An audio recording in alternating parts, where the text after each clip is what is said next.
전투기 파일럿으로 보이는 남자가 있습니다. 그는 방금 작전을 마치고 돌아왔습니다. 많은 적을 파괴했는데도 그는 즐거워하기는커녕 괴로워합니다. 그가 달력에 X표를 그으며 통곡하는 이유는 도대체 무엇일까요? 그 이유를 알기 위해서는 그의 인생에서 가장 행복하던 몇 년 전으로 돌아가야 합니다. 카자마 씨는 일본 야마토 항공의 파일럿 후보생이었습니다. 어느 날 비행장에 있는 그를 짐꾼으로 착각한 젊은 여성이 짐을 날라달라고 부탁합니다. 그녀는 사장의 딸 리오코였습니다. 그 사건을 계기로 두 사람은 연인이 됩니다. 신에게는 출세길이 열린 셈이었죠. 하지만 이 행운으로 인해서 운명이 송두리째 지옥으로 떨어질 줄은 두 사람 모두 몰랐습니다. 신의 친구인 칸자키는 질투와 열등감을 이기지 못하고 신을 파멸시킬 끔찍한 계획을 실행합니다. 파리 항공학교 수료를 마친 마지막 날 신에게 술을 먹여 취하게 한 후 외박에 대한 사과 편지라며 서류에 서명하게 했던 거죠. 다음 날 아슬란국 관계자들이 혼자 남은 신을 찾아와 용병 입대를 종용합니다. 신은 강력히 거부하지만 그들이 꺼낸 계약서를 보고 비로소 칸자키의 음모에 속았다는 사실을 깨닫습니다. 신이 절망의 구렁텅이에서 흐느꼈던 이유가 바로 이것이었던 거죠. 150만 불 정도면 금방 갚을 수 있지 않냐고 느낄 수도 있습니다. 현재 시세로 이 돈은 대략 450만 불에 해당하는데요. 이 금액이 넘어서기 어려운 세 가지 이유가 있습니다. 첫 번째로 작전 중에 죽을 확률이 매우 높습니다. 재수 없으면 용병 계약단이 죽을 수도 있습니다. 두 번째로 적 전투기나 탱크 평가액이 적어서 돈을 벌기 쉽지 않습니다. 전투기는 개당 4,000불, 탱크는 몇백 불 정도에 불과하니까요. 세 번째로 작전 수행에 필요한 소모품 구매와 기체 수입비가 엄청납니다. 신도 크루세이더를 잃고 FOE 타이거2 기체를 구매하며 번 돈을 다 사용해야 했죠. 눈앞에 다가왔던 탈출이 다시 멀어지는 악순환이 반복되는 구조인 겁니다. 신이 복무하는 곳은 에이리어 88기지입니다. 아슬란에 있는 8곳의 용병기지 중 하나로 지휘관 왕의 조카이자 반군 지도자의 아들인 사키 바스타입니다. 원래 왕위의 승자였던 사키의 아버지가 동생에게 왕위를 빼앗기자 반란을 일으킨 후 경부군 소속으로 용병사령관의 임무를 수행하고 있었던 겁니다. 참 불운한 인물이죠. 어느 날 신을 취재하기 위해서 사진기자 로키가 기지를 방문합니다. 로키는 전투사진을 찍기 위해 럭시의 전투기를 타고 나갔다가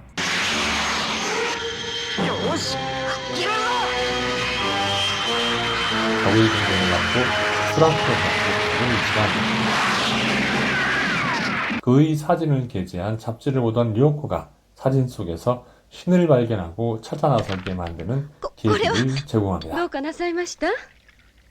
대공미사일 기지 공습 작전이 시작됩니다. 기지 후위대는 벽장훈이 바리케이드를 세워 방어합니다.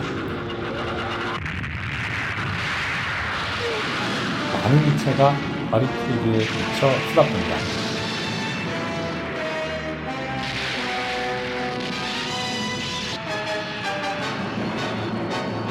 신은 날개를 접어서 격자를 통과한 후 기지에 폭탄을 선물합니다.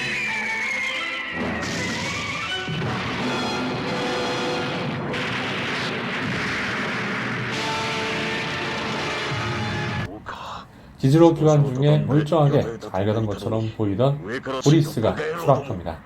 공습 중 적의 대공포를 맞아서 살 가능성이 없었던 거죠. 보리스는 동료들에게 방의 불을 꺼달라고 부탁하며 눈을 감습니다.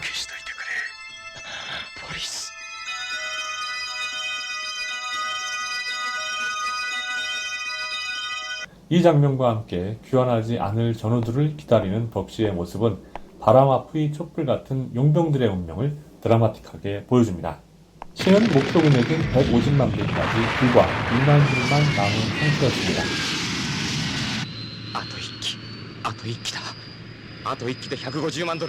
적게 한 대만 더 격추하면 고향으로 돌아갈 수 있다는 사실에 설레는 신의 눈앞에 때마침 희생양이 나타납니다. 그런데 날벼락도 이런 날벼락이 없네요. 기관포, 탄환이 없습니다. 사계에서 벗어난 적기가 오히려 미사일을 발사하고 신은 결국 미사일에 맞고 맙니다. 기습까지 간신히 구현하는 데는 성공하지만 브루스에게는 희생이 불가능했습니다. 2만 불을 남겨놓고 잔고가 있을 때는 황당한 비극이 일어난 거죠.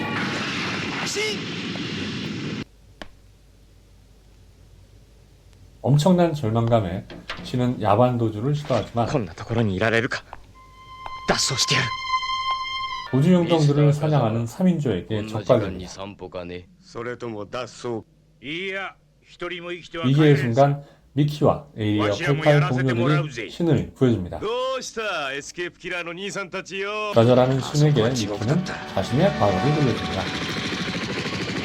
베트남전에서 전투기 조종사로 근무한 미키 역시 그때에는 살아서 돌아가기를 꿈꿨습니다. 다행히 멀쩡하게 고향으로 돌아가지만 미키는 평화로운 삶에 적응할 수 없었습니다. 훌륭한 집안, 아름다운 약혼녀도 그의 생각을 돌려놓지 못했던 거죠. 이 장면은 결말에 대한 복선이자 신의 미래를 예견하고 있었습니다. 신을 아슬란에 팔아먹은 칸자키는 료코에게 끈질기게 구원하는 한편 은밀하게 야마토 항공 주식을 모아 경영권 탈출을 시도합니다. あいつまだ生きていたのか。大和航空の神崎です。結構でターゲットは名前は風間慎、日本人。 홍교롭게도 그 무렵 기지에 새로운 용병 불사조 찰리가 들어오죠. 失礼。 료코와 사키는 칸자키가 조종하는 あな 항공기에 たもこ 탑니다. の飛行機でした。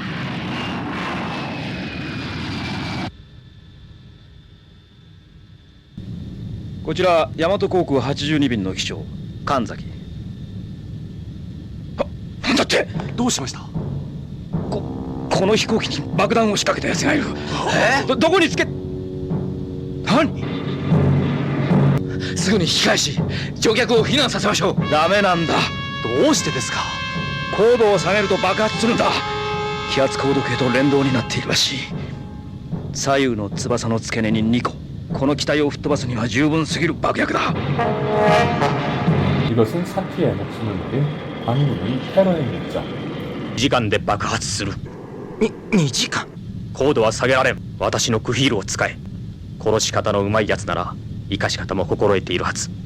伊達にエリア88のナンバー1、2と言われているわけでもあるまい。エリア88。ミッキー、あれだ。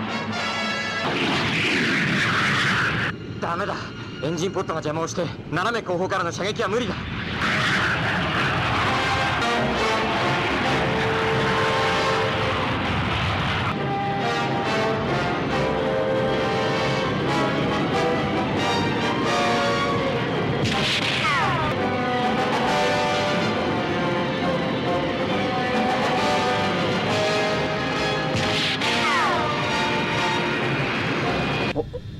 オンネキル。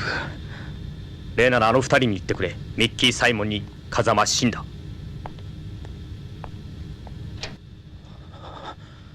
慎。 임무를 마친 신은 야마토 항공 로고를 보고 눈물을 흘립니다. 야마토 항공은 그에게 집이자 애인, 잃어버린 삶 전체나 마찬가지였으니까요. 신도 료코도 서로가 그토록 가까이 있다는 사실을 모른 채 스쳐 지나갑니다.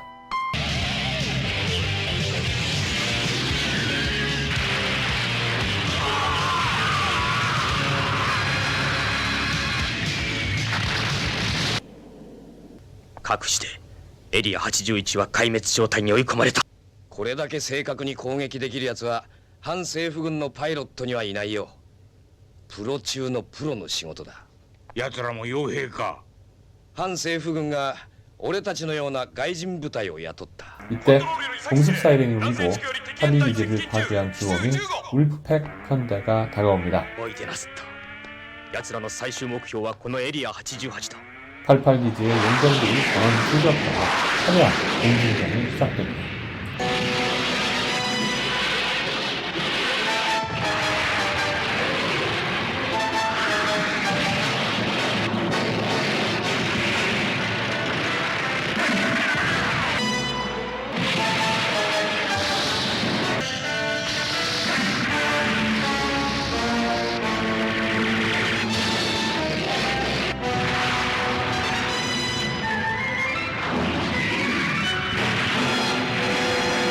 활발한 공중전이 벌어지는 와중에 찰리는 신을 공격하고 그가 바로 암살자였던 거죠.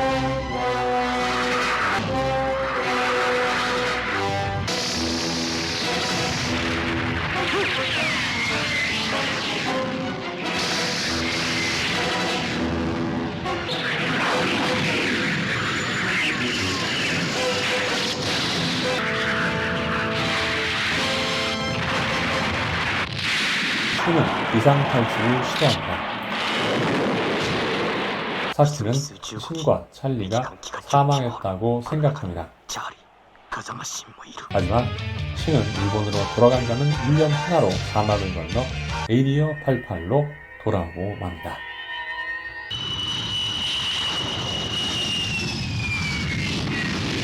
세 번째 기체인 타이거 20 샤크를 몰고 작전에 나선 신은 00セクション前期突入アタック 적 편대를 만나 공중전을 벌이던 중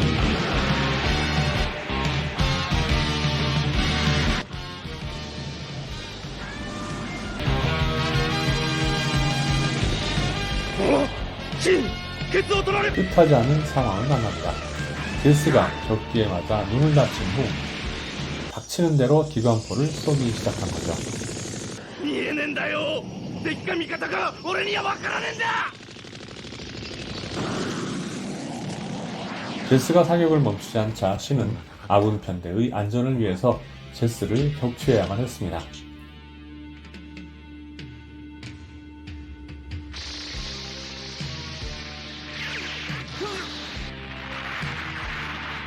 이 일로 신은 사람을 죽이지 않아도 되는 삶을 위해 사람을 죽여야 하는 아이러니한 현실을 괴로워합니다. お前さん昔ヤマト航空にいたとか言ってたな。ああ西ドイツの業者から聞いたんじゃが、あの会社やばいって社長が交代したらしい。おかげで部品の代理店が相当入れ替わったらしくてな。本当かそれは 맥코이 영감의 이야기가 마침내 현실이 됩니다. 야마토 항공사 소속 여객기가 비행 중에 엔진 고장으로 추락한 겁니다.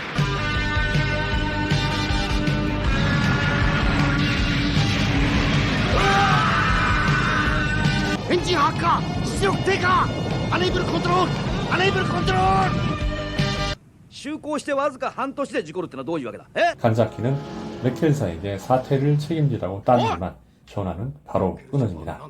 간자키는 이런 때를 대비해서 준비한 희생양이었으니까요. 신과 동료들은 적 연료 집적소 파괴 임무를 부여받습니다. 폭 400m, 깊이 500m로 구불구불 뻗어있는 크레바스 통로를 적의 레이더와 지대공 미사일을 피해서 통과해야 하는 그야말로 미친 미션이었죠. 사키는 크레바스의 단면도를 포기해서 전투기 한 대가 간신히 지나갈 수 있는 공간이 있다는 것을 보여줍니다. 地表から下約250メートルのところに幅25メートル高さ15メートルくらいのトンネルができるこれをくぐり抜けるのかギリギリだぜ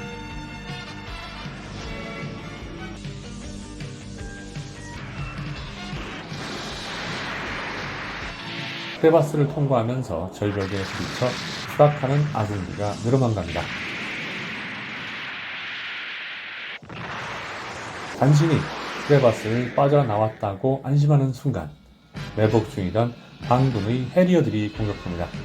절대적으로 불리한 상황이었지만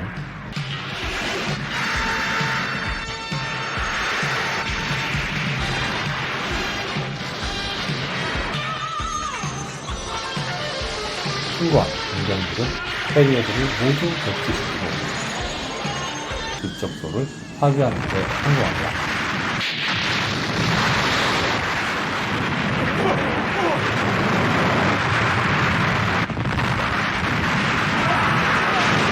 료코는 칸자키의 제안을 받아들이기로 하고 그의 호텔로 찾아갑니다.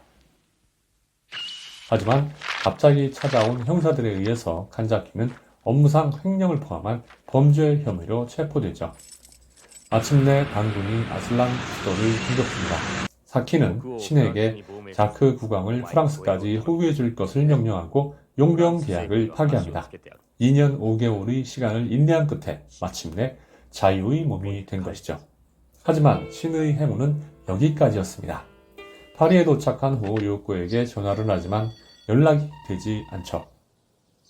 심지어 료코가 탄 차와 불과 2~3m 떨어진 곳을 지나면서도 발견하지 못합니다.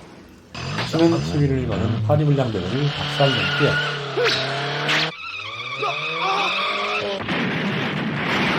君一体どこへ行くつもりだ。 아스란. 리키의 이야기처럼 전쟁의 초연과 살상극에 익숙해진 그 역시 평화로운 일상에는 어울리지 않는다는 사실을 비로소 깨달았던 거죠. 신은 공항으로 가던 도중에 료코에게 전화를 겁니다. はいつぐもです安田さんもしもしどうしたのこんなに遅く涼子か。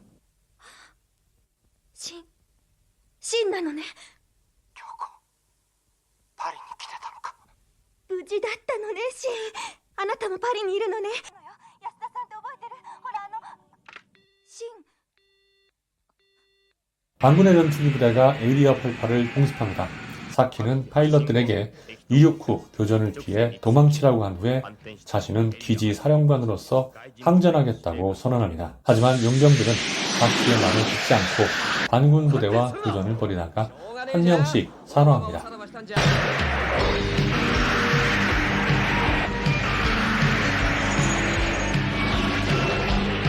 이 사실을 모르는 신은 쾌청한 하늘 위를 날아서 에이리어 88 기지로 돌아갑니다. 과연 신의 최후는 어떻게 되었을까요? 에이리어 88은 전투기 애니의 형식을 띠고 있지만 전쟁으로 인해 붕괴되는 인간의 존엄성을 밀도 있게 그리고 있습니다. 화려한 공중전과 도그파이트 뒤에 사람을 죽여야만 사람답게 살 수 있다는 구조를 끈질기게 보여주지만 결말에서는 오히려 그마저도 불가능하다는 절망적인 결과를 보여주는 대반전이 인상적입니다. 발표된 지 40년이 지났지만 전투기 애니하면 단박에 떠오를 정도로 멋진 작품 에이리어 88 아직도 안 봤다면 적극 시청을 권합니다.